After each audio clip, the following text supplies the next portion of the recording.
What was your emergency? She shot me ex-husband. And now I'm gonna shoot myself. Steri-Clean was called to Elgin, Texas to clean up a murder-suicide. So the bedroom is up here. There's the bed where everything took place.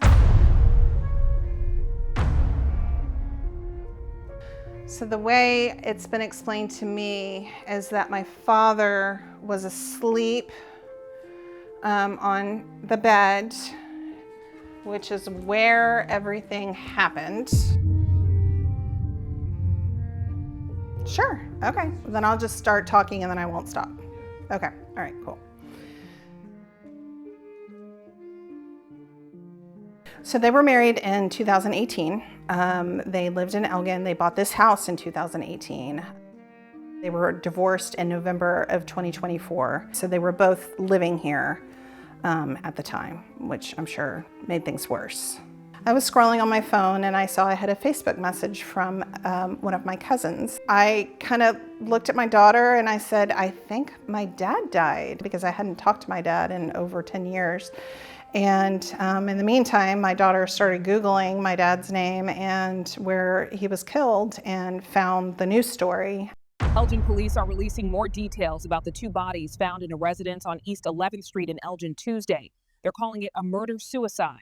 So on February 11th, my father was sleeping and his ex-wife at the time, Shirley, shot him. And she shot him in the chest and in the head.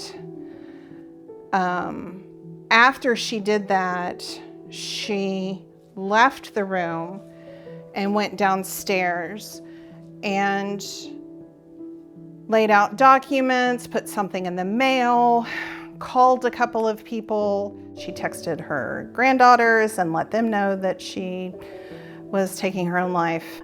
She mailed a letter to my aunt saying what she had done and where everything was and what the intention was. And she called the Elgin Police Department and let them know that there had been a shooting. Once she was ready, she came back up here and she laid down on this side of the bed and shot herself in the chest. And that's where they were. And the police arrived shortly after that to find the scene. One night he went to sleep and she literally shot him twice in the chest and one in the face, and then laid next to him. I've heard through rumors that she held his hand and then shot herself in the heart.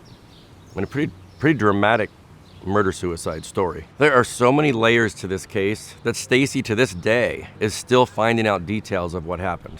They had been divorced and he had started a new relationship with somebody else, which is what spiraled her to take this action. There are copious amounts of emails. She had printed out all these emails and annotated the emails between my father and his girlfriend at the time. We also suspect at some point she tried to lure the new girlfriend here and had planned to take care of both of them. Ironically, for two people being shot, it was not necessarily what I would have expected. I think I would have expected more blood other places, but it really just is contained right here on the bed where it all happened. Stacy's a little different to work with. You know, most of our clients are grieving and crying and very traumatized about losing a loved one. However, she hasn't had a relationship with her father in over a decade, so it's just different. She's very well spoken, speaks very clearly about the graphic details about what happened. It actually makes our job easier because we're only dealing with a cleanup and not a grieving family. This case being 4 months old is not ideal. Steri-Clean was called to Elgin, Texas to clean up a murder-suicide. Today we're at a client's house. There's a significant amount of blood in the mattress, on the box spring, of course, and all the bedding upstairs. We'll be going in and remediating it by putting it all in bio bins and removing it from the house. Luckily on this scene, the majority of the blood is contained to the mattress and the box spring. For 2 bodies, I was expecting more blood. I was expecting it to be on the walls, I was expecting it to be on the headboard, I was expecting it to be everywhere. That mattress was one hell of a sponge because it just soaked everything up. So the first job is just to cut out the affected parts of the mattress and box spring and put those into biohazard bins.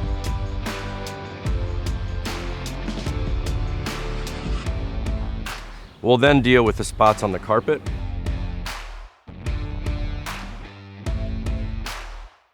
And then clean a little bit that's on the walls.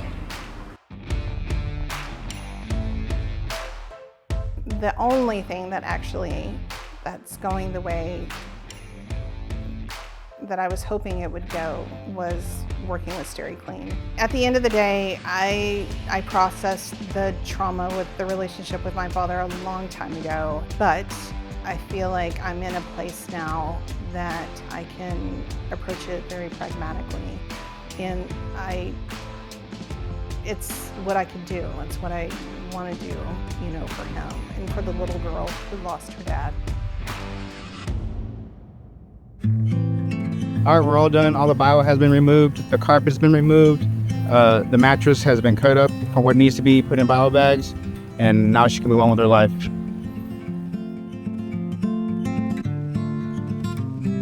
I think Stacy's very happy with the results. It was a pretty easy cleanup for us.